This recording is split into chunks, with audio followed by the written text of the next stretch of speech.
Marley showcasing some early pop here in the first frame. He really is. I think there may be an issue with Gibbs. It's down. What a right hand by Marley. He just smoked him like the ganja god Bob Marley. What a knockdown there for Marley, where everything is going according to plan thus far. Gibb Davis is feeling every punch that lands from Keno Marley. Already in trouble early, and it's only a minute into the fight. What do you think of his overhand right hand, Marley, the way he uncorks it, David? It looks very educated. You can see he's been fought internationally, fought at the Olympics. This is the type of pedigree you'd expect someone with such a great amateur resume. And with the knockdown in only a 4-round fight, Mauro, that's a deep hole already to get yourself out of in the first round. Behind the proverbial baseball here with just over a minute and a half remaining in the first frame, and very much more a sprint than a marathon with just 4 rounds or less. And Marley making early impressions. You only get one chance to make a first impression, and thus far for Keno Marley, it's doing very well with just a minute and 15 left here in the first round, and it's going to be up to Davis to try to survive the round. He's going to need to do something different, move that head, maybe try to block a little more. He's trying to engage where he should be trying to get his feet back underneath him, trying to get to the end of the round. He's lost his round by 2 points, so let's just get to the end of the round and try to regroup.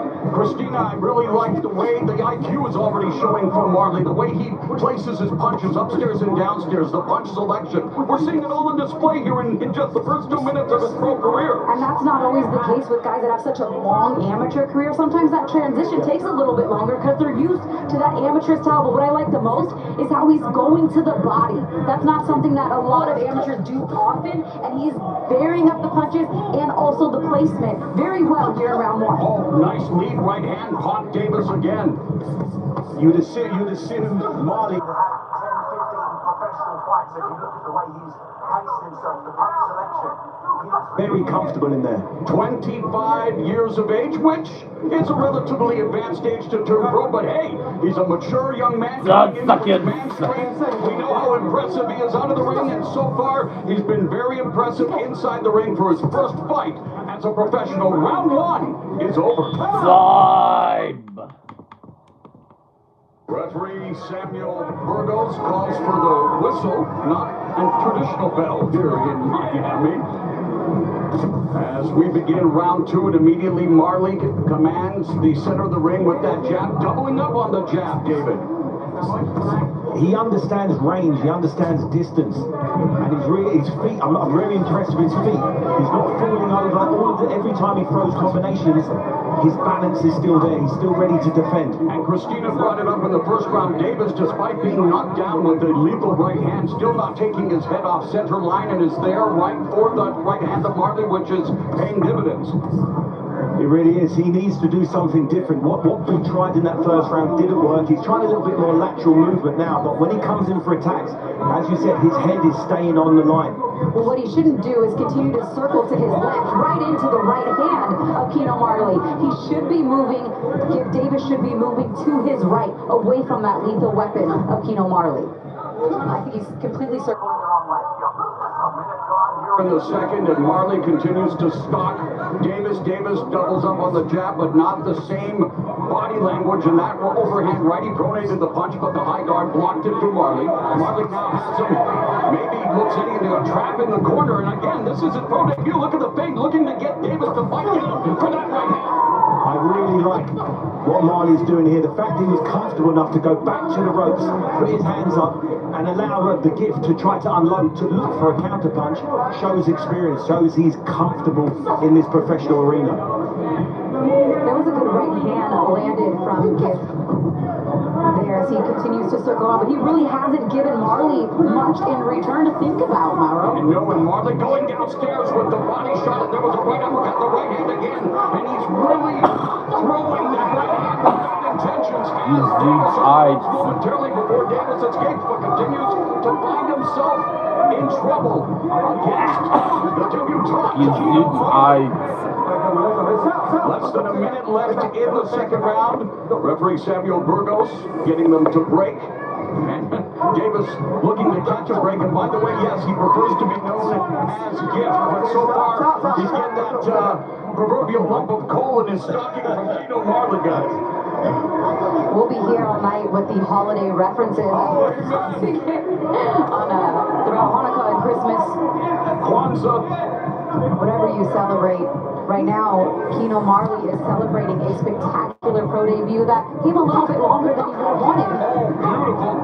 Triple right hands by Keno Marley, and just showing composure and technical ability, of course, with a two-time Olympian. You know that he's going to be... God, fuck it. He's got that aggression, and it's not ruthless aggression. He's very calculated and able to land He's right hands.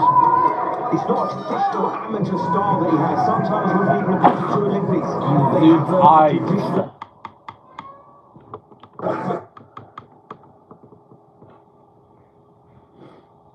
25-year-old young man who takes life seriously. Marley's used to fight international level, fighting the best fighters from around the country, from around the world. Little maintenance. Yes, a little tribute to Ice Cube, who I know is a big boxing fan. His son is as we're seeing here, the best of times for Marley, the worst of times for Davis. And you talk about holiday references, Marley's also a holiday reference. What was it? Round number 3, all Marley. I think that Keno Marley would love to get a knockout here in his pro debut. If he continues to land flush like that, he will. And the hands are down for Davis. And it's no defense upstairs, Davis. There's not much defense at all. You know, Gift is launching big wide shots and he's open to the counter-attack. So Marley's just being patient and trying to wait for that sweet right hand to come over the top. And it's a counter left hook. Offensive onslaught for Marley in terms of total punches landed and thrown, 2-1. Well, and Gibbs' corner told him you have to throw with more intention. Like I said earlier, he hadn't given him anything to respect, and even still, it's a bit of a sparring session the way he's just kind of tapping his gloves out. I'm not expecting to see a full arc from him. He didn't have the amateur career that Keno Marley did, but there we go. Put a little something on those punches, a little sauce on it. They are, but they're blocked. So at least they're throwing. He's throwing them, but not scoring because, as we know, clean punching is the #1 criteria. Effective aggressiveness, defense, and ring generalship. And we'll hear more from our rules expert and unofficial scorer, Sean Wheelock, throughout the night. We're just a minute and a half away from the third round. Very measured here for Keno Marley. He did score the knockdown in round 1, but in no hurry. He's showing his international amateur level experience here. You know, he's not someone who's had a handful of amateur fights. No, he's had a lot of amateur international fights. That means so much. So he understands that over 4-round distance, how to pace yourself. And for Davis, just unable to get his head off center line, and his guard is down, and he's eating punch after punch. And there you go. Yes, he throws a 3-punch combination. Marley with a beautiful peekaboo guard and nowhere to land for Davis. As his corner tells him to move his head, that'd be smart advice as he continues to get tagged Move it and with use that it. jab. 45 seconds left in the penultimate round. Again, only 4 rounds in the cruiserweight division. And again, cruiserweight, as I mentioned, spanning 176 to 200. And there was a 10-pound weight disparity between these two as well. So both of them coming well under 20 pounds. What a beautiful combination put together by Marley. Again, staggers him with the right hand. Has Davis on the ropes, literally and figuratively. Continues to punish Davis here with 20 seconds left in the third. He's showing some heart here. He could have gone down from a few of these shots, but he's really giving it his all. Fucking. That he's more technically sound and growing comfortable each round because he's trying to roll with some of these shots, David, as he kind of tries to follow the shot with his head. His defense is moving nicely. Side.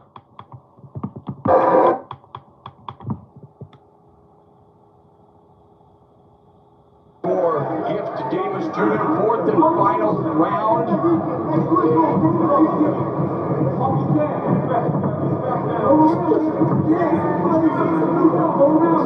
What's impressed you the most about Marley's debut thus far, David? I like the calmness. Although it's a 4-round fight and he should be putting his pedal on the metal, he seems calm. He seems like a 10-round fighter already. The pace he's fighting at would be well suited in a 10-round fight. And yet, Christina, also important to get rounds earlier in your career. Yeah, it's nice to get the one-hitter quitter in, but he's getting valuable experience with each and every second. Sure, especially after you waited quite some time to turn pro, and even his pro debut was delayed. It was supposed to be back in June, but he suffered that eye injury, and I think that so far so good.